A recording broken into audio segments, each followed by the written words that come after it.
Auto driver हो या taxi driver हो, इनको जो व्यवहार करना है वो मराठी में करना है, इस तरीके का कंपलसरी हो। देखिए, हमने भी इस बात की तायीद किए थे, बल्कि MIM के खासदार और आमदार की हैसियत से मैंने विधानसभा के अंदर भी ये मांग उठाया था कि इस राज्य के अंदर हमें अपनी जो भाषा है, राज्य की जो भाषा है मराठी, वो भाषा सभी को सीखनी चाहिए।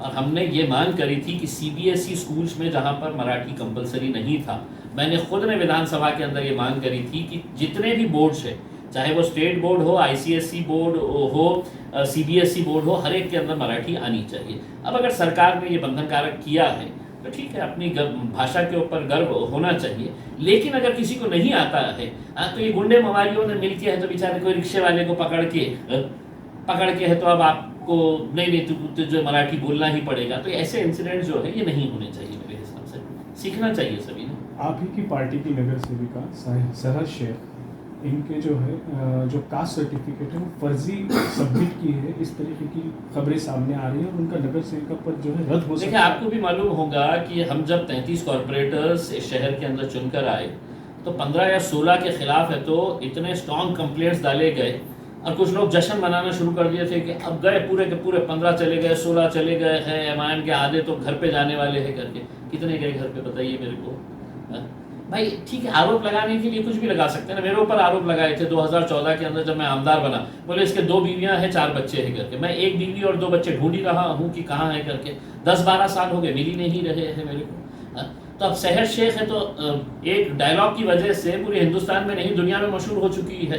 अब उसके कंधे के ऊपर चढ़ के है तो कुछ लोग मशहूर होना चाह रहे हैं कि ये बच्ची ने आगे नहीं बढ़ना चाहिए वरना ये हमारे लिए नाक में दम कर डालेंगे, तो आरोप लगाए हैं। अब अगर तहसीलदार ने कोई अपना रिपोर्ट दिया है कि नहीं इसके अंदर कुछ है, तो ठीक है, हमने उनसे बात किए हैं, उनके डॉक्यूमेंट्स हमने चेक किए हैं, हम पूरी तरीके से संतुष्ट है। कोर्ट में जाएंगे और कोर्ट के अंदर से बाइज्जत तो बरी होकर निकलेंगे। 2029 में महिला आरक्षण लागू होने जा रहा है, लोकसभा की सीटें बढ़ के 850 होने जा रही है, तो सर इसका किस तरीके से प्रभाव होगा पूरे देश पे? देखिए, अभी जो स्पेशल सेशन ये जो ले रहे हैं, दरअसल मोदी जी की साजिश है, इसमें भारतीय जनता पार्टी की साजिश है कि आप ये रिजर्वेशन जो महिलाओं के लिए लेके आ रहे हैं, एक तरफ आप ये कह रहे हैं कि सेंसस होने वाला है करके, फिर एक तरफ आपका डिलिमिटेशन होने वाला है।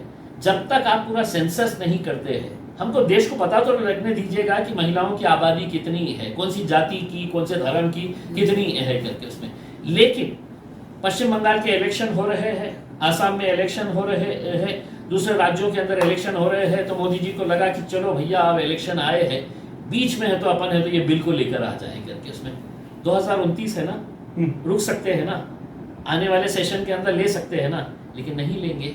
कहीं ना कहीं जाके देखो भाई और बहनों, हमने अपनी माँ और बहनों को कितना है तो हमने सम्मान दिया है, उनके लिए हम रिजर्व, ये अपनी दुकान चलाएंगे। फिर पश्चिम बंगाल में जाएंगे, आसाम में जाके है तो ये अपनी दुकान चला के है तो अपना वोट बटोरने का काम करेंगे। और ये उस वक्त करती है भारतीय जनता पार्टी जब उनको पता रहता है यार अपना कुछ दाल गल नहीं रही है। आसाम में भी दाल गल नहीं रही है, पश्चिम बंगाल में भी दाल गल नहीं रही है, तो फिर ये कुछ तो भी नया नया फतूर ढूंढते हैं। अब ये फतूर ढूंढे हैं और उसमें आप देखिए अब भाषण आएगा थोड़े दिनों के बाद, उसमें भाई और बहनों, हमारी माँ और बहनों को हमने कितना, तो ये सब अपनी दुकान चलाने के लिए करने वाले हैं। अमरावती के परतवाड़ा का एक खबर सामने आ रही है, उसमें आप ही के पार्टी के कार्यकर्ता है अरबाज, उनके कुछ 180 से ज़्यादा महिलाओं के साथ संबंध बताए जा रहे हैं, 350 से ज़्यादा वीडियो उन्होंने वायरल किए हैं। और उसमें नवनीत राणा भी कह रही है कि एक भी हिजाबदारी महिला का उसमें समावेश नहीं।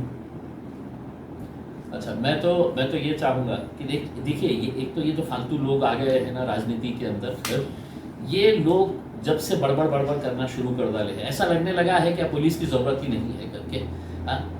ये मोहतरमा अगर जाके है तो पुलिस स्टेशन में बैठती, SP से बात करती और उनसे पूछती कि कितने केसेस है, क्या केसेस है, तो उनको पता चलता। मैं इतनी दूर बैठ के है तो मैंने SP से बात की, SP ने मुझे पूरा बताया है। 180 कहाँ से लेके आ गए? मीडिया वालों को भी बड़ा मज़ा आता है, अरे MIM का नाम आ गया है, चला दो, 8 की जगह 180 चला दो, लगा दिए 180, पूरे चैनल उसके ऊपर 180 महिलाओं के वीडियोस पाए गए करके। अब अगर मैंने आपको चैलेंज कर दिया, आपको सबको घसीट के लेके गया कोर्ट के अंदर कि बताओ करके कि 180 कहाँ पे है करके, उसमें लेकिन क्या हो गया है कि वो तरबूज को लेकर खरबूजा रंग बदलता नहीं कि एक चैनल के ऊपर आ गया 180 तो दूसरा बोला कि अपन ने 170 का बोलो, हमने बोल रहा है 180 तो अपन भी चला दो 180 करके।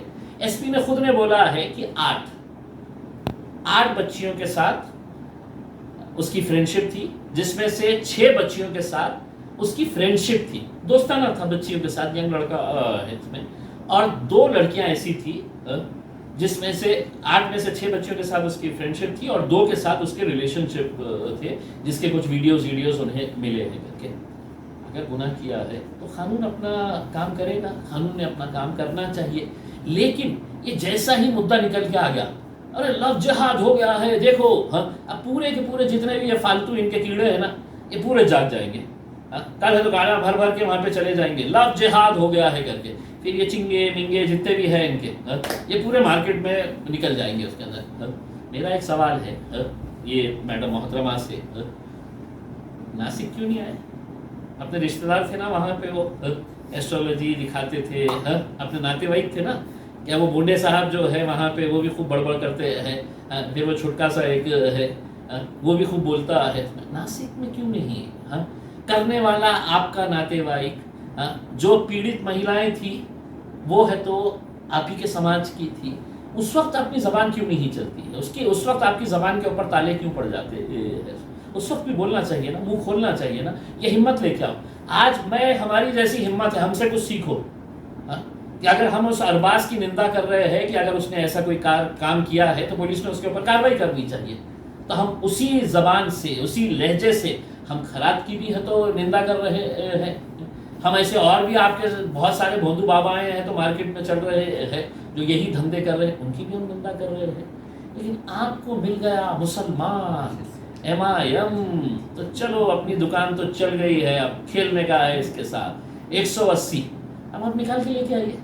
180 क्या उसके अंदर? मैंने SP को पूछा कि बोला सर पूरे के पूरे है तो मुस्लिम समाज की बच्चियां हैं उसके अंदर, लेकिन नहीं हिंदू बच्चियों के साथ भी इस तरह से अत्याचार हो रहा है, लव जिहाद हो गया है। अब जाएंगे ये पूरे जितने कीड़े मकोड़े हैं पूरे जाके वहाँ पर है तो डालेंगे मफलरा और जिंदाबाद मुर्दाबाद के नारे लगा के।